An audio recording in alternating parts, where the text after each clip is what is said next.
कुछ देर बाद डॉक्टर नवल योगिता का चेकअप करके बाहर आए और फिर आरव की ओर देखते हुए बोले, एवरीथिंग इज फाइन आरव, अभी तक बच्चा और माँ दोनों बिल्कुल ठीक हैं।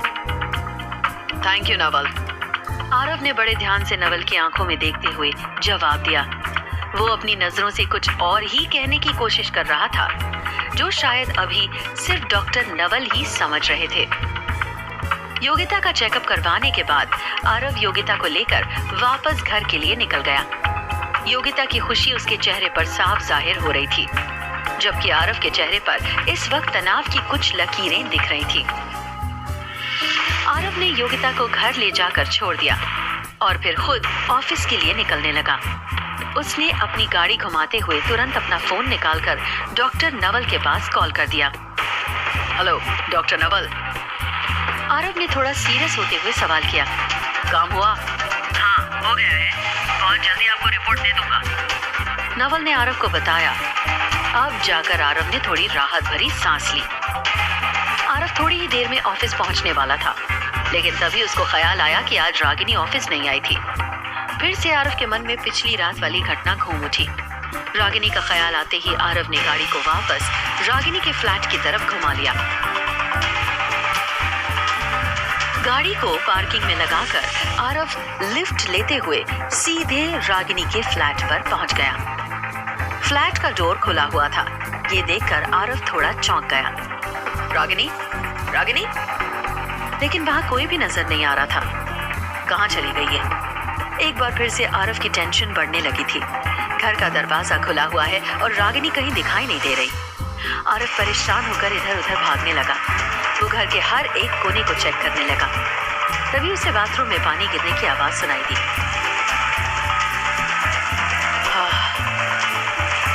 अब जाकर आरव ने राहत की सांस ली।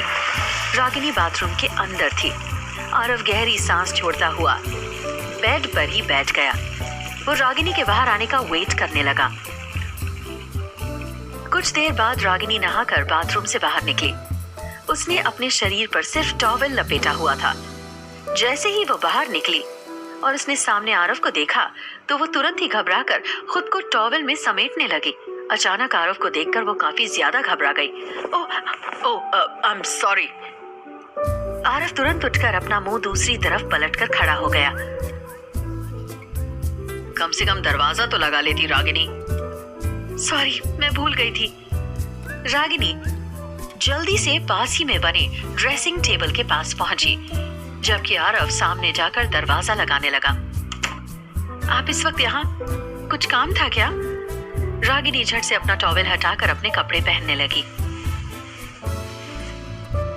नहीं, बस यूं ही। वो मैं इधर से ही निकल रहा था तो सोचा कि तुमसे मिलता चलूं। आरव ने झट से बात बनाते हुए कहा, तुम ठीक हो ना रागिनी? आज ऑफिस नहीं आई? ये क्या हुआ? आरव झट से पीछे मुड़कर रागिनी की ओर देखने लगा। रागिनी अपने ड्रेस के पीछे वाले डोर को बंद करने की कोशिश में लगी हुई थी, लेकिन उसका हाथ पीठ तक ठीक से नहीं पहुंच रहा था। एक मिनट, मैं हेल्प करूं?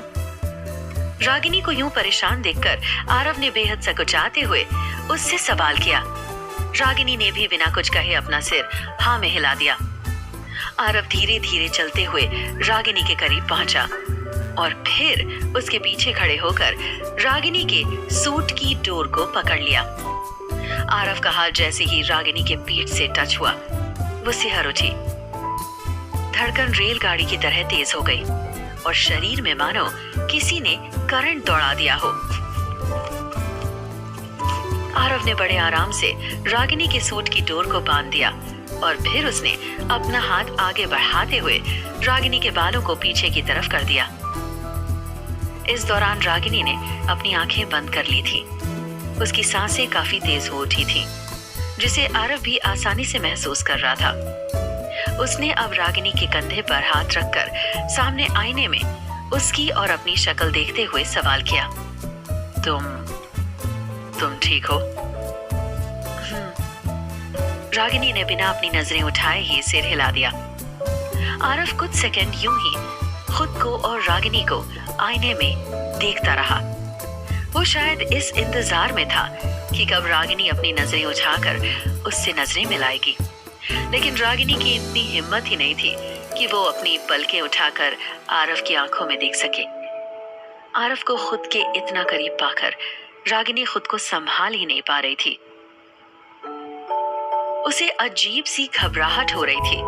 उसके भीतर अब इतनी हिम्मत नहीं बची थी कि वो आरव की इस नजदीकी को बर्दाश्त कर सके, लेकिन फिर भी न जाने क्यों वो खुद को आरव से दूर नहीं करना चाहती थी। उसने अपना एक हाथ चुपचाप ले जाकर आरव के हाथों के ऊपर रख दिया। आरव के चेहरे पर हल्की मुस्कान खिल उठी। उसने रागिनी के हाथों पर किस कर लिया। रागिनी की सिरहन और तेज हो गई। उसके हाथ कांपने लगे, लेकिन फिर भी उसने अपने हाथों को नहीं हटाया। जबकि आरव ने जब रागिनी के हाथों को चूमा तो उसके बदन की भीनी खुशबू ने आरव को मदहोश कर दिया। इस मदहोशी में रागिनी के हाथों को चूमने के बाद कब आरव के होंठ रागिनी के कंधों से होते हुए उसके गले तक पहुंच गए, उसे पता ही नहीं चला।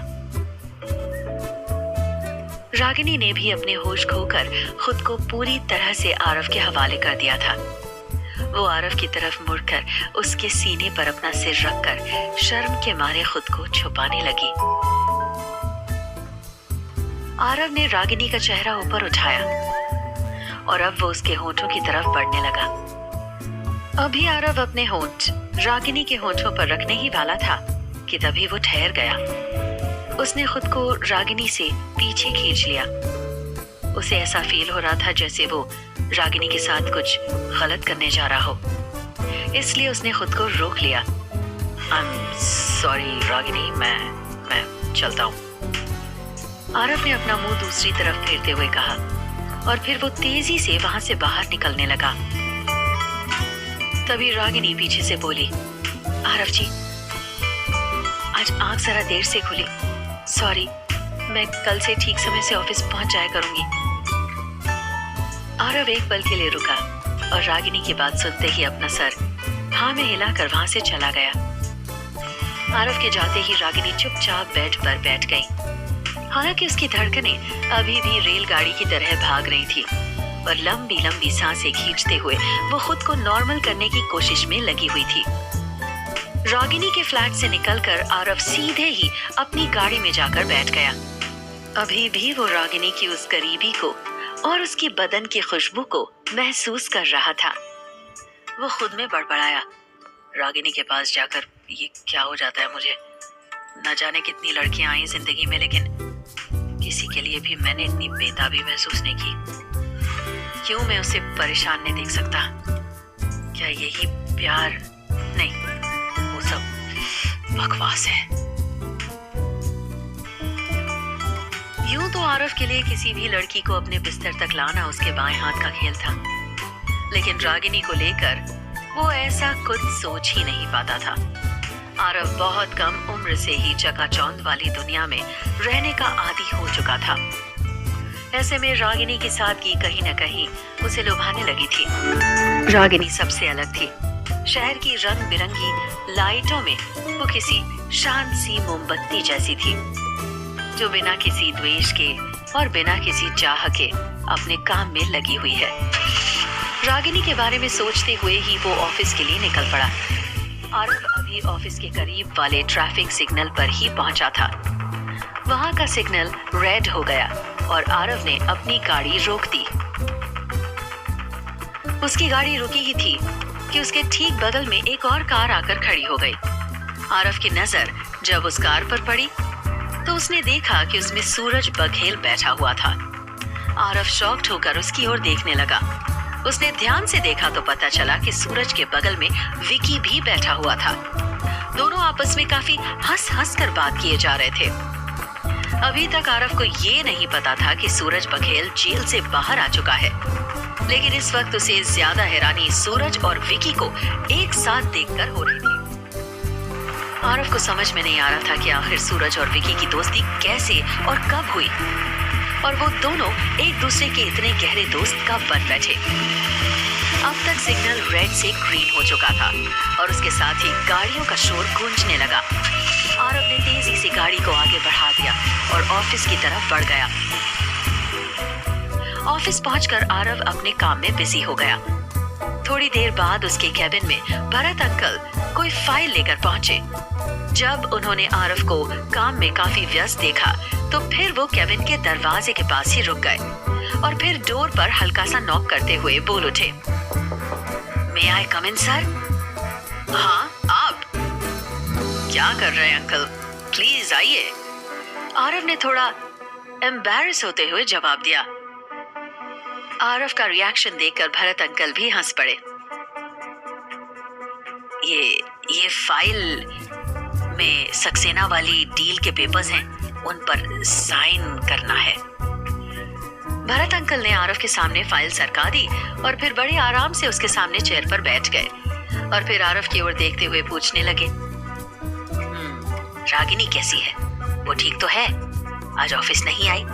हाँ अंकल, ठीक है वो, बस थोड़ा थकी हुई थी। बेटा, एक बात कहूँ, मानेगा? भरत अंकल ने थोड़ा संकोच में आते हुए कहा।